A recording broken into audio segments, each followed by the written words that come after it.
Yo, what's up, guys? Today's video, it's gonna be a different video compared to my normal, where I cover like a specific scenario in terms of TikTok. I myself been working very diligently with my clients, improving our service as an agency, even though we are a lean boutique. I just want to make sure our process as a whole is just streamlined when it comes to like onboarding, right? When it comes to getting the right information we need for these brand owners, making sure we understand their product, their business model.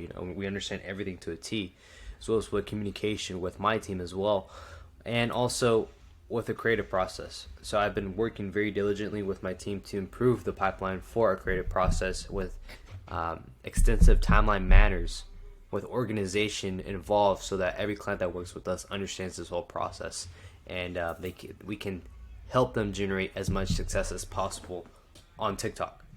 But with this post I made, it's more so if I take a step back. Let's say if I were to launch an ecom brand myself, just from experience of working with other, brands, helping them pivot from Facebook to TikTok. I'm outlining a bunch of variables that, even if I'm not offering as a service, every ecom brand owner needs to implement this ASAP, right?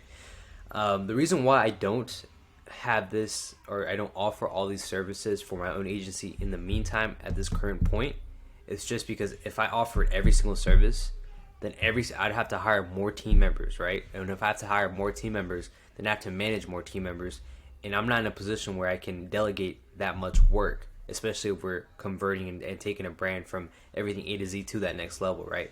If I even did that, then more so, that'd be like that'd be a 15K, 20K deal, to be honest, because if we look at each component of these variables, right, each have an extensive fee to it, right, just for the cost to get those results, having the right people in place to implement those and figure that out.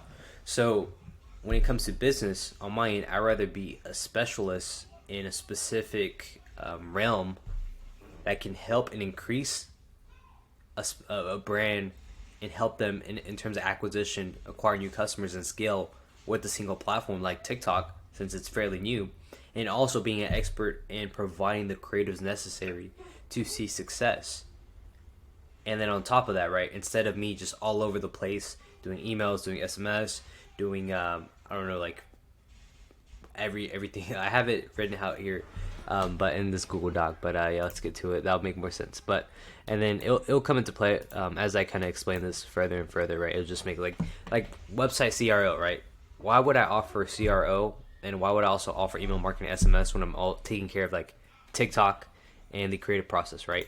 I'm not just as an agency, right? Being lean boutique as I am, I'm not like a freaking big marketing agency where we have like 50 employees and we have everybody that does it. We take care of the whole process, right?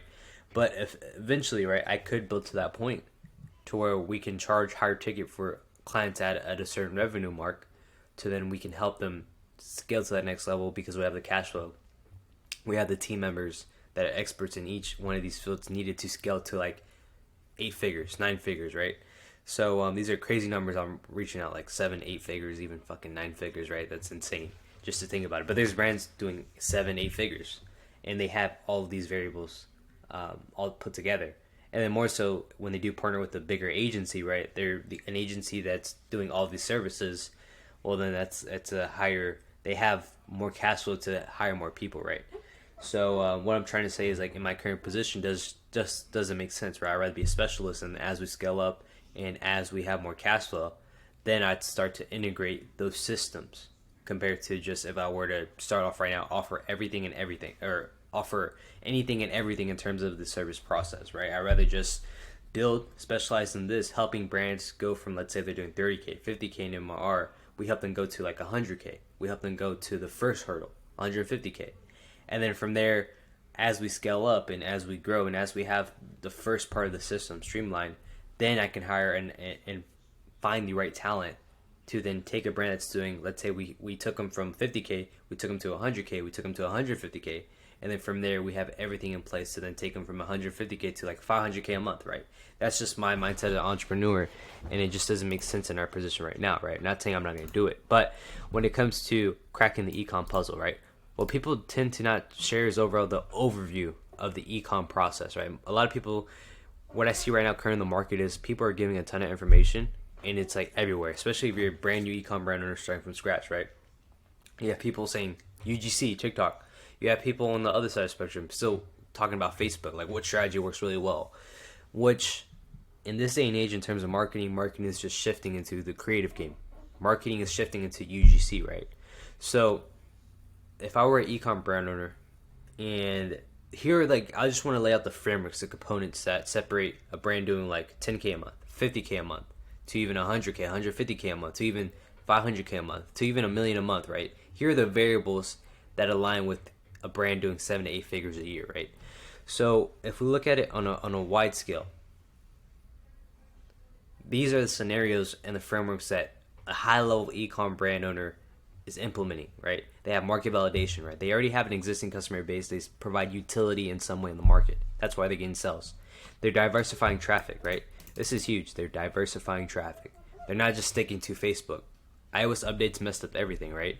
So a lot of brand owners failed because they were just relying on Facebook ads. If you're an ecom brand owner and you're trying to go to that next level, you need to diversify traffic. You need to be on Facebook. You need to be on TikTok. You need to be on Snapchat. You need to be on Instagram. You need to be on, there's other mechanisms as well in terms of like having that organic presence, right? Doing everything and anything you can to capture attention so that you build your own audience, right? Email marketing and SMS towards current customer base, right? It's easier to sell to an existing client than to acquire more customers, if that makes sense, right?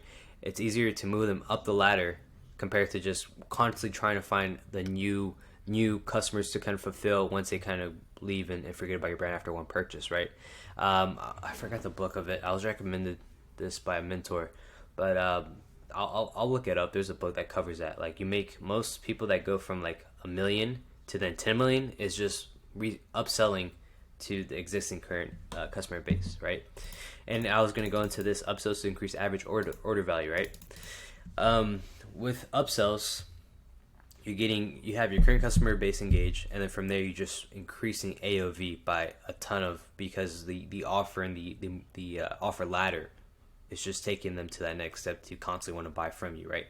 If we look at Amazon, well, Amazon takes care of shipping. Amazon has everything. They have a guarantee. They have everything tied into this so that they make the customer experience so reliable that they don't feel like they can order from somebody else, right, who isn't selling on Amazon, right? And you can even, like, ecom brand owners can even sell on Amazon if they choose to. Lastly, the last variable is like website CRO, right? Having like an efficient website to increase the customer journey. So on my end, like, I'm not a CRO expert. I'm not an email marketing specialist. I'm not an SMS. I don't know how to write SMS at that very high scale that converts, right? I can totally learn. But in terms of my agency, I'm focusing on specializing in TikTok and providing the right content necessary for our clients that choose to pivot from Facebook to TikTok, right? As we're expanding their marketing channels. But what brand owners don't tend to realize is, like, the marketing department is a separate category in itself, right? So as a brand or as an ecom business owner, you have fulfillment, you have to worry about the product itself, you have to worry about the new launches going into the future, and then as well as, like, a lot of brand owners tend to just manage the marketing themselves, which, if you want to delegate and you don't want to work for inside your business forever, right? You'd have to create a marketing department, a marketing team that runs the ads, looks at KPIs, right? And that could either be in-house, but in-house is going to be expensive, right? This is why a lot of ecom brand owners outsource to agencies, because they have experience. So if we look at it from that aspect of it, and then you also need a creative department, a department where you can get consistent pieces of UGC cycling through, right? Because as a brand owner, you have to find these influencers, vet them, send them the script, edit the content, and then from there launch, right? And it's very time consuming. This is why, like I said, the marketing department's separate from the releases of new pieces of products, as I should say, right? So if we look at like the DTC, direct to consumer model in itself and compare it to Amazon, right, the departments of the online giant can be somewhat complex, but this is why Bezos took over 30 years to establish his system at scale, where they cover shipping. They cover all the vertical shipping in terms of guarantees, having refunds, incentives, even like getting people to purchase Amazon Prime. They have subscriptions in place to operate their service, right? So in terms of the variables I mentioned with like CRO, diversifying channel, email, SMS, right? This is what separates a brand doing like 30K a month in rev from one doing like 1 mil a month in rev, right? Having these systems in place where it's like you get repeat buyers with consistent acquisition systems, obtaining new customers, right? So every single client I've experienced with had disruptions in their business in terms of cash flow because of the iOS updates, right? Because they were too reliant on a single ad channel. Facebook in itself is getting more and more competitive as we speak. As I mentioned, the marketing game is shifting towards UGC, right? So when I get a brand owner that comes to me, I paint a vivid picture, especially on the calls I'm with them. It's like not every store is scalable. Most owners have they have a set mindset. Like when they work with the agency, that's going to automatically generate and guarantee success, right? Because I'm paying a retainer, I'm paying all this to experts, right? But if you take a step back, right, in terms of my end, I'm capped to what I can scale a brand to just because of TikTok. Not really, I'm not capped, but I know I only enhance a brand's advantage over other brands in the same channel we're selling to, right? In terms of TikTok, I'm a specialist at that. But if you don't have the proper website, if you're not blasting emails to your current customer base, well then I'm only susceptible to how far a brand wants to scale, right? As an agency, this is why I tell clients that work with us, we're actually a partnership, because if you run out of products and we keep selling to to new customers, well then the partnership fails, right?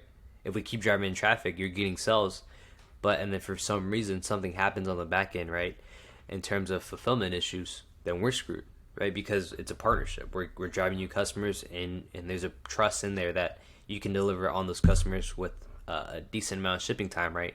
And there's a trust between us where it's like you're giving the best service to your customers, right?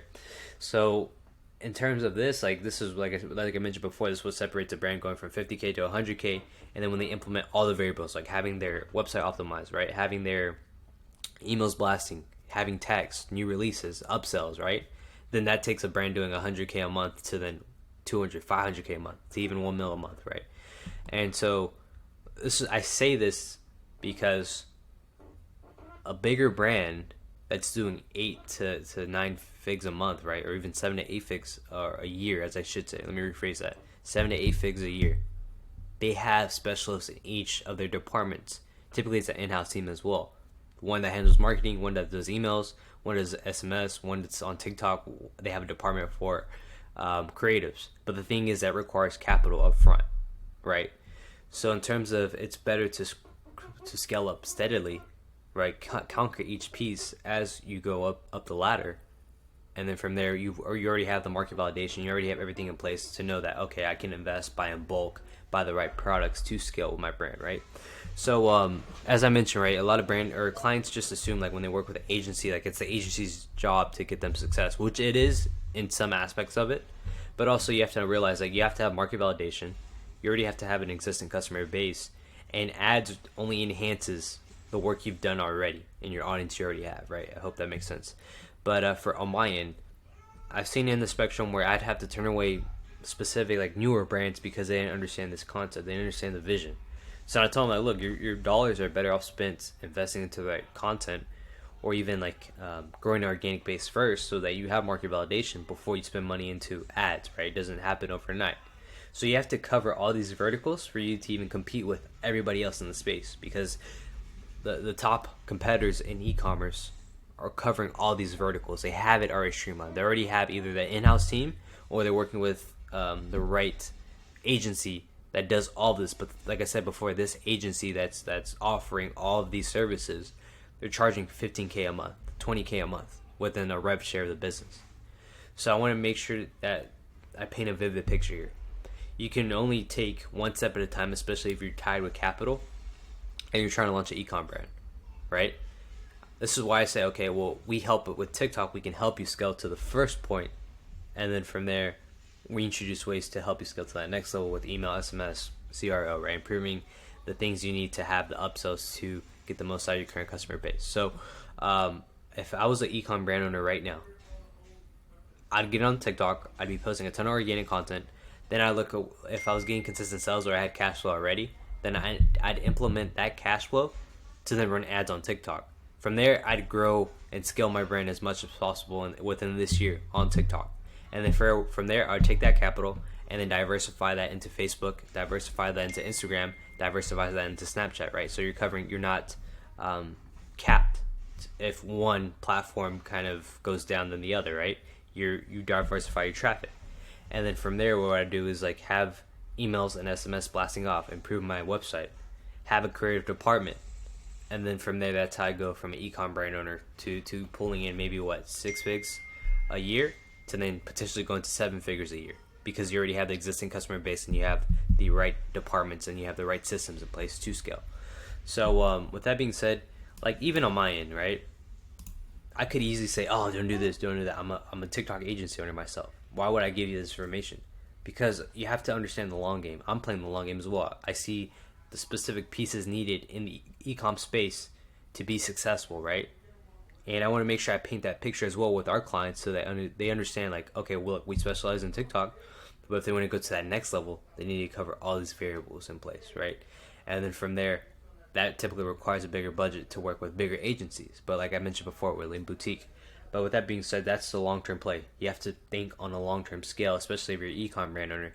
Nothing happens overnight, and it's all a learning process. And as you scale up, as you're an entrepreneur, and as you understand these I don't know, the systems that are needed to hit the next level, right? You know accordingly, okay, I need to start with this first, do this first, then that, then this step, right? Where it's like before, everybody's just shouting like, do Facebook, run Facebook, try these strategies, but they're not investing into the content. At the end of the day, right, you need to invest into content, and you need to invest into a platform that can help you scale to the next level. And then from there, you build off of that. You go into the next stage where it's like you diversify the traffic. So hope that makes sense. If you have any questions, feel free to reach out. But yeah, I just want to give you some insight on the bigger picture of what is e-commerce and how to find success in the game of e-commerce. So with that being said, hope you guys enjoy. Thank you. Bye-bye.